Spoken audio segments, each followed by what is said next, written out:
Numbers 11. Now the people complained about their hardships in the hearing of the Lord, and when he heard them, his anger was aroused. Then fire from the Lord burned among them and consumed some of the outskirts of the camp. When the people cried out to Moses, he prayed to the Lord, and the fire died down. So that place was called Taberah, because fire from the Lord had burned among them. The rabble with them began to crave other food.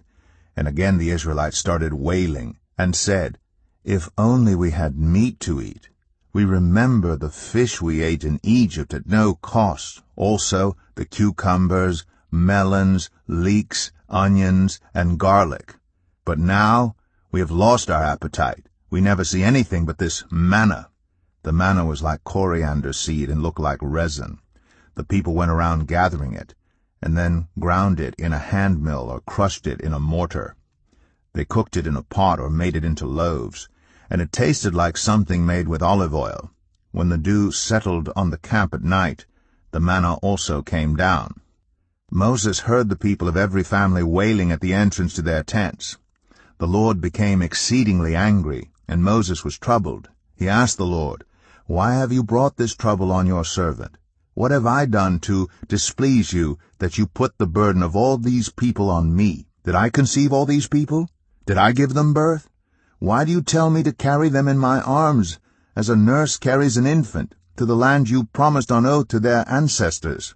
Where can I get meat for all these people? They keep wailing to me, 'Give us meat to eat.' I cannot carry all these people by myself. The burden is too heavy for me. If this is how you're going to treat me, please go ahead and kill me, if I have found favor in your eyes, and do not let me face my own ruin." The Lord said to Moses, "Bring me 70 of Israel's elders who are known to you as leaders and officials among the people.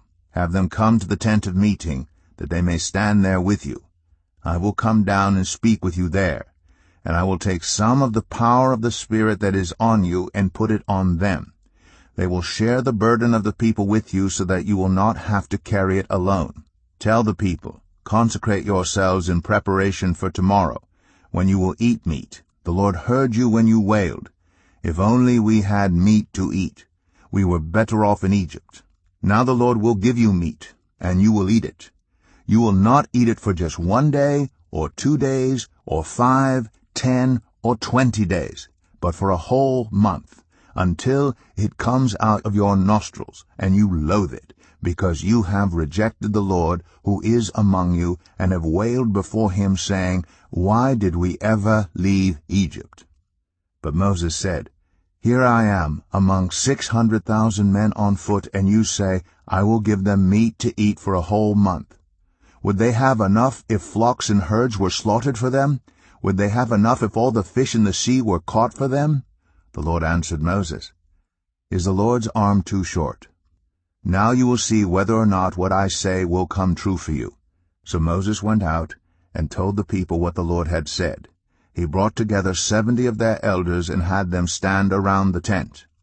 Then the Lord came down in the cloud and spoke with him, and he took some of the power of the Spirit that was on him and put it on the 70 elders. When the Spirit rested on them, they prophesied, but did not do so again. However, 2 men whose names were Eldad and Medad had remained in the camp. They were listed among the elders, but did not go out to the tent. Yet the Spirit also rested on them, and they prophesied in the camp. A young man ran and told Moses, "Eldad and Medad are prophesying in the camp." Joshua son of Nun, who had been Moses' aide since youth, spoke up and said, "Moses, my lord, stop them." But Moses replied, "Are you jealous for my sake? I wish that all the Lord's people were prophets, and that the Lord would put his Spirit on them." Then Moses and the elders of Israel returned to the camp. Now a wind went out from the Lord and drove quail in from the sea. It scattered them up to 2 cubits deep all around the camp, as far as a day's walk in any direction. All that day and night, and all the next day, the people went out and gathered quail. No one gathered less than 10 homers. Then they spread them out all around the camp. But while the meat was still between their teeth and before it could be consumed, the anger of the Lord burned against the people, and he struck them with a severe plague. Therefore the place was named Kibroth Hattaavah, because there they buried the people who had craved other food. From Kibroth Hattaavah the people traveled to Hazroth and stayed there.